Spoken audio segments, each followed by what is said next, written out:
గత వైసీపీ పాలనపై పార్లమెంటు సాక్షిగా కేంద్ర మంత్రి పెమ్మసాని చంద్రశేఖర్ నిప్పులు చెరిగాడు. రాజధాని అమరావతిపై 3 ముక్కలాట ఆడి 5 ఏళ్ల విలువైన సమయాన్ని వృధా చేశారంటూ మండిపడ్డారు.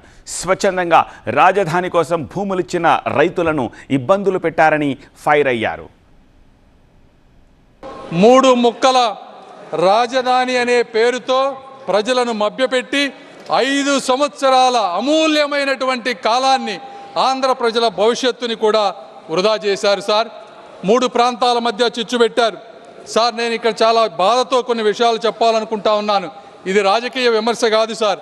29,000 మంది రైతులకు జరిగినటువంటి అన్యాయం, అవమానం గురించి మాట్లాడాలి సార్. ఆ రైతులని పెయిడ్ ఆర్టిస్టులని పిలిచారు సార్. ఈ సభలో ప్రస్తావించలేని వ్యాఖ్యలతో మహిళలను ఇబ్బందులకు గురి చేశారు. వారిని చూసి నవ్వారు. అమరావతిని మర్చిపోమ్మన్నారు. 30-40 సంవత్సరాలు తన భూమిలో పంటలు పండించిన రైతులు వారి గ్రామాల్లో తిరగటానికి ఐడి కార్డులు చూపించమన్నారు సార్.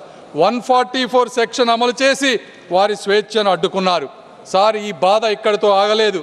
న్యాయస్థానం నుండి దేవస్థానం వరకు 45 రోజులు మహాపాదయాత్రలో రైతులను అమానుషమైనటువంటి హింసకు గురి చేశారు. మేకులతో ఉన్నటువంటి లాఠీలతో వారిని కొట్టారు సార్.